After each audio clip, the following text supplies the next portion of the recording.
Hey guys, KRSif here with another review.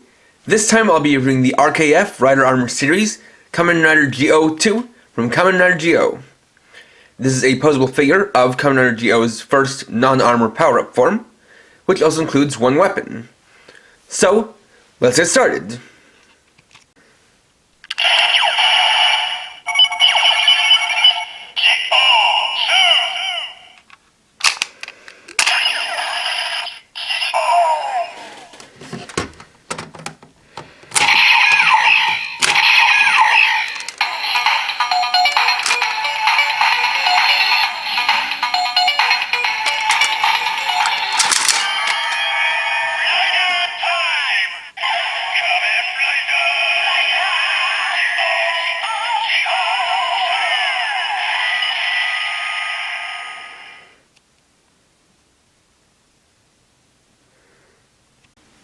And here we have Kamen Rider GO2. So let's take a look at the figure in detail. So with GO2, adding in the number 2 is certainly fitting, as it seems like a lot of, or at least a big part of, the design of GO2 is basically designed around doubling up the design elements of GO's original form. The big thing that can be noticed is that whereas GO originally had the appearance of a single watch running down his body, with GO2, he now has 2 watches running down. So with the head, we still have the same writing of Rider in katakana, but now you can see he has 2 sets of clock hand antenna, as well as the starts of 2 watch bands running down his cheeks. These extend to the chest, which run parallel to each other, then go down onto the thighs. On the shoulders, what were originally 1 line on each are now 2 pink lines, though they don't really have enough paint to separate them. Those got a bit of gold to the shoulders. Running down to the hips, you can also see that on the thighs he has 2 lines as well as adding 2 lines to the calves. He's got the GQ driver with 2 watches in, to represent the 2 halves of the GO Ride Watch 2. Of course, you still have the Ride Watch holders. And on the back, that same detail continues to where he has the backs of the 2 watches as well. Unfortunately, I think that due to the attempt that Bandai has made to try to keep the cost down for the RKF figure series, or the RKF series in general, it does suffer a little bit in the paint department. Specifically, there are some key areas that are missing paint that I think it really could have helped, or could have used some. The common symbol here on the forehead is actually supposed to be gold, as is this part of the collar right here, in addition to the shoulders. There's also missing paint here at the hips, which definitely would have helped to break up a lot of the black and silver. But at the very least, all the details are very well molded. Articulation-wise, it's pretty standard for RKF figures.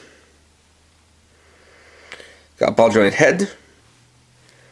Arms rotate 360 degrees. Go at about 90. Have a bicep swivel, single joint elbows, wrist swivel. Have an ab crunch or ball-jointed torso instead of a waist joint. And, as with the others, the details here do continue up, so that it doesn't break when you bend the figure back. Then the thighs go forward and back, in and out. Have a thigh rotation there. Single jointed knees and ball jointed ankles.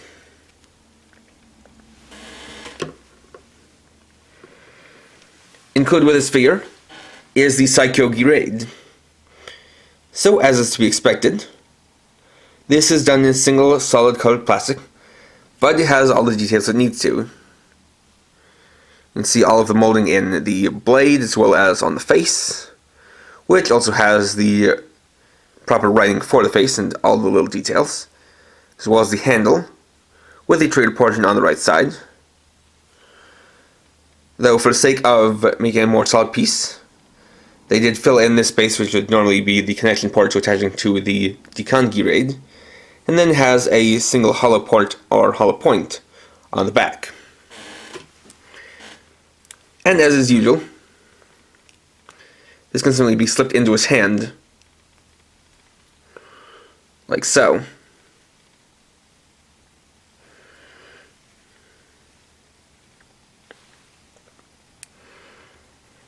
Unfortunately, he doesn't come with the Saikyo Jikangi raid, but at the very least, if you want to add something else to him, you can have him dual wield with the Jikangi raid from the normal Geo figure, which can now go in his left hand.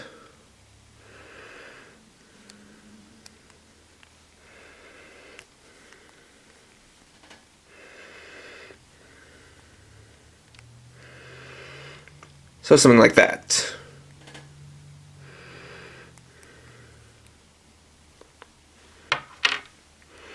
And just for a little side-by-side comparison, here is Geo 2 next to normal Geo. You can see that he has a little bit more of that kind of purplish silver added to him. And with the watch bands being split into, they are thinner than the single watch band that was on his normal form. But you can see the areas where they have details doubled up. So it is pretty clear that was the basic design motif they're going for with this form.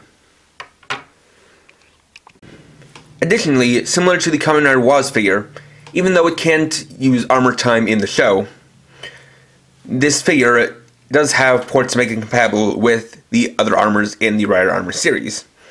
So, we can give an example of that using the X-Aid armor here.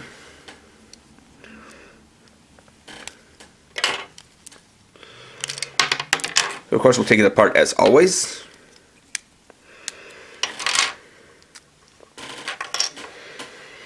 Remove the GQ driver. Equip the legs, or the leg pieces.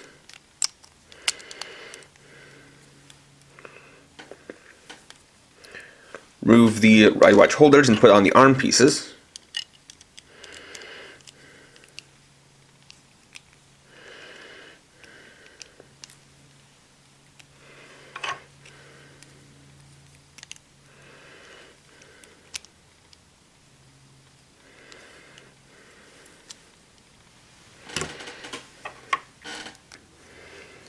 Then we'll have the body piece.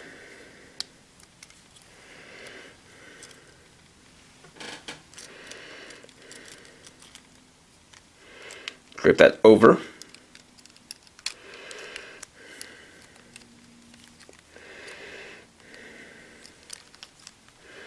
Which for Geo 2 is a little bit more tricky because of how his antennas stick out in different places than the original.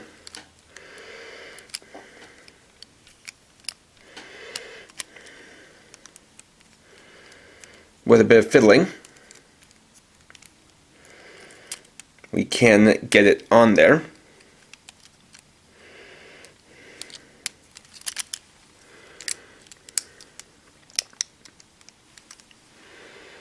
Close up on the back. And put back in the GQ driver.